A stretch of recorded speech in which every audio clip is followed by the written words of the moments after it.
कि जब मैं सदन में जब जम्मू एंड कश्मीर राज्य बोला हूं तब पाक ऑक्यूपाइड कश्मीर और अक्साई चीन दोनों इसका हिस्सा है, ये बात को नमस्कार, मैं हूं गंगा प्रसाद। यही वो फैसला है जिसके बाद चीन ने अपना रुख तेजी से बदला है, क्योंकि भारत ने जम्मू कश्मीर से 370 हटाकर नया नक्शा जारी कर दिया। इस नक्शे में भारत ने साफ किया है कि अक्साई चीन भारत का हिस्सा है, जो चीन को रास नहीं आता। दरअसल 1962 में हुए भारत और चीन युद्ध में चीन ने अक्साई चीन पर कब्जा कर लिया। इसी इलाके को लेकर अक्सर विवाद बना रहता है। आपको याद होगा कि पूर्वी लद्दाख में पेंगोंग झील है, जहां भारतीय और चाइनीज सैनिकों की झड़प हुई थी। ये इलाका लद्दाख में येलेसी के पास है। 134 किलोमीटर लंबी पेंगोंग झील हिमालय में करीब 14,000 फीट से ज्यादा ऊंचाई पर है, जिसका 45 किलोमीटर हिस्सा भारत में पड़ता है, जबकि 90 किलोमीटर हिस्सा चीन में आता है। वैसे इस नक्शे के जरिए समझाने की कोशिश करता हूँ। जिस झील के बारे में अभी बता रहा था, उसी झील को आधार मान लीजिए। इस झील के किनारे किनारे फिंगर 1 से लेकर फिंगर 8 तक वो इलाका है जिसको भारत अपना मानता है। उसमें से फिंगर 1 से लेकर फिंगर 4 तक भारत का हिस्सा है, जिसमें किसी तरह का विवाद नहीं है। लेकिन फिंगर 4 से लेकर फिंगर 8 तक विवादित इलाका है, जिसमें दोनों देशों के अपने अपने दावे हैं। इसके बावजूद भारतीय सेना फिंगर 4 से लेकर फिंगर 8 तक पेट्रोलिंग करती है। ये इलाका करीब 8 किलोमीटर का है, जिसमें भारतीय सेना पैदल और बोट के जरिए पेट्रोलिंग करती है, जबकि फिंगर 8 से आगे चीन का एक बेस है और इसी बेस से निकलकर चीन फिंगर 4 में आकर बैठ गया है। यानी कि इस हिस्से में चीन अपनी दावेदारी जताने की कोशिश कर रहा है, जिसको लेकर दोनों देशों में तनाव बना हुआ है। भारत चीन के साथ वार्ता कर विवाद को सुलझाने की कोशिश में लगा हुआ है, ताकि चीन विवादित हिस्से से पीछे हटकर अपने इलाके में चला जाए। इससे पहले 2017 में डोकलाम को लेकर दोनों देशों के बीच काफी विवाद था, जो करीब 70 से 80 दिनों तक चला था। यह विवाद भारत के पठारी क्षेत्र में जब चीन ने सड़क बनाने की कोशिश की तब शुरू हुआ था, लेकिन बाद में मामले को बातचीत के जरिए सुलझा लिया गया। इसके पीछे की कहानी यह है कि डोकलाम तक चीन अगर सड़क बना लेता तो भारत की मुश्किल और बढ़ सकती थी। इसलिए भारत ने डोकलाम में सड़क बनाने का विरोध किया, क्योंकि इस सड़क के जरिए चीन की पहुंच पूर्वी राज्यों को जोड़ने वाले 20 किलोमीटर चौड़े चिकन स्नेक तक हो जाती, जिसके जरिए चीन भारत के उत्तर पूर्वी हिस्से को काट सकता था। ये वो कहानी है जो सामने से दिखाई दे रही है, लेकिन चीन का प्लान शायद कुछ और है। जो सामने से दिखाई दे रहा है उसकी स्क्रिप्ट आपके सामने है, लेकिन पीछे की स्क्रिप्ट कुछ और है। चीन भारत को घेरने के लिए स्ट्रिंग ऑफ पर्ल्स प्रोजेक्ट पर काम कर रहा है, जिसके जरिए चीन भारत के पड़ोसी देशों में मिलिट्री बेस बनाकर समुद्र के रास्ते भारत को घेरने की कोशिश में जुटा है। इस तस्वीर के जरिए समझने में आपको आसानी होगी। पाकिस्तान, नेपाल, बांग्लादेश, श्रीलंका और मालदीव वो देश हैं जो भारत के पड़ोसी होने के साथ भारत के साथ किसी न किसी तरह से सीमा भी साझा करते हैं, चाहे वो जमीनी सीमा हो या फिर समुद्री सीमा। ये सब दुनिया को दिखाई देता है। अब जो कहानी समझाने की कोशिश करूंगा उस पर गौर करना होगा। यह हमारा प्यारा भारत है, जिसकी सीमा चीन से भी लगती है। चीन को व्यापार करने के लिए समुद्री रास्ते का सहारा लेना पड़ता है। ऐसे में चीन सीपेक और one belt one road project पर काम कर रहा है। इसमें सीपीईसी प्रोजेक्ट पीओके से गुजरता है, यानी कि चीन इसके जरिए पाकिस्तान से होते हुए सेंट्रल एशिया में आसानी से पहुंच बना लेगा। इस प्रोजेक्ट के पूरा होने से चीन को समुद्री रास्ते का इस्तेमाल नहीं करना होगा और सेंट्रल एशिया में आसान पहुंच हो जाएगी। लेकिन चीन साउथ एशिया में भारत को घेरने की कोशिश में लगा हुआ है। इसके लिए चीन ने सोमालिया के पास जिबूती में बेस बनाया है। पाकिस्तान के ग्वादर में चीन ने एक पोर्ट बनाया है।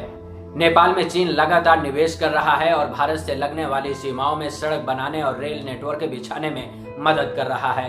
बांग्लादेश के कॉक्स बाजार के पास चीन सबमरीन पोर्ट तैयार कर रहा है। श्रीलंका में चीन ने हम्बनटोटा पोर्ट को 99 साल के लीज पर ले रखा है, जिसमें चीन का पूरी तरह से कब्जा है। इस तरह से भारत को चीन ने घेरने का प्लान बनाया है, लेकिन चीन की नजर भारत के अंडमान निकोबार द्वीप समूह में है, जो चीन के लिए मुश्किल पैदा करता है। यानी कि चीन अंडमान निकोबार द्वीप समूह में कंट्रोल चाहता है, जिसकी तैयारी समुद्री इलाके में लगातार चीन कर रहा है।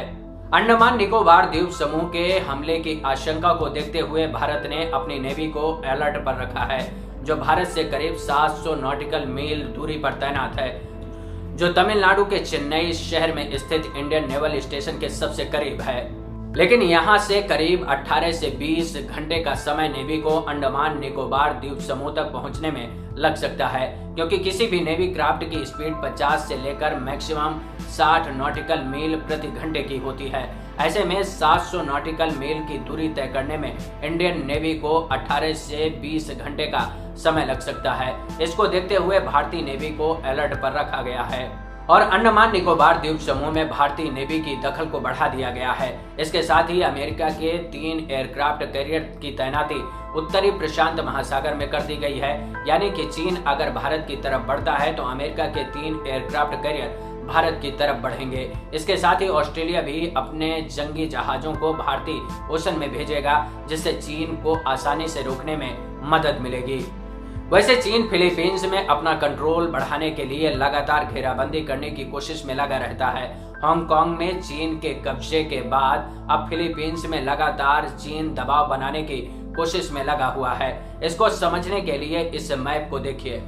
ये चीन है और चीन की नजर फिलीपींस में है, जिस पर चीन लगातार कंट्रोल करने की कोशिश करता है। चीन हांगकांग के जरिए साउथ चाइना सी से निकलकर स्ट्रेट ऑफ मलक्का के रास्ते व्यापार करता है। इस रास्ते को छोटा करने के लिए चीन और थाईलैंड के बीच एक समझौते के चलते चीन गल्फ ऑफ थाईलैंड से एक पास बनाने की तैयारी में है, यानी कि ये थाईलैंड की जो जमीन दिखाई दे रही है, इसको काटकर चीन एक रास्ता बनाएगा जो सीधे तौर पर अंडमान सी में खुलेगा, यानी कि चीन इस रास्ते के जरिए भारतीय ओशन में दखल देगा। शायद इसी को देखते हुए भारत और ऑस्ट्रेलिया ने India Australia mutual logistic support agreement sign किया है, जिससे इंडियन ओशन से लेकर ऑस्ट्रेलियन ओशन तक दोनों देशों की नेवी का दखल बढ़ सके और समुद्री इलाके में चीन के बढ़ते साम्राज्य को रोकने में मदद मिल सके। क्योंकि चीन स्ट्रिंग ऑफ पल्स प्रोजेक्ट के तहत भारत को लगातार घेरने की कोशिश कर रहा है, जिसके जवाब में भारत ने अपने पड़ोसी देशों के साथ समझौता कर चीन की घेराबंदी कर जवाब देने के लिए लगातार विस्तार कर रहा है। यानी कि पाकिस्तान के ग्वादर पोर्ट के जवाब में भारत ने ईरान में चाबहार पोर्ट बनाने का काम किया है, जिससे चीन पर कंट्रोल पाने में कुछ हद तक मदद मिलेगी, जिसे गुजरात की कोस्ट लाइन से जोड़ने का काम किया जाएगा। दूसरा प्रोजेक्ट भारत ने म्यांमार में कालादान मल्टी मॉडल प्रोजेक्ट शुरू किया है, जिसे कलकत्ता से जोड़ने का काम किया जाएगा, यानी कि इसके जरिए भारत की अंडमान निकोबार द्वीप समूह में पकड़ और ज्यादा मजबूत हो जाएगी। और तीसरा प्रोजेक्ट जो न सिर्फ भारत के लिए बहुत मायने रखता है, बल्कि चीन के दखल को कम करने में अहम भूमिका निभाएगा। यही कारण है कि भारत इंडोनेशिया के सबांग पोर्ट को बनाने का काम कर रहा है, जो भारत के दक्षिणी पूर्वी समुद्री सीमा के सबसे किनारे पर अंडमान निकोबार द्वीप समूह के सबसे आखिरी द्वीप से 175 किलोमीटर की दूरी पर है, यानी कि इंडियन ओशन से सबांग पोर्ट तक भारत का दखल और ज्यादा मजबूत हो जाएगा। इस पोर्ट के बनने से चीन की मुश्किल और बढ़ जाएगी, क्योंकि भारत स्ट्रेट ऑफ मलक्का को चोक करने की स्थिति में होगा।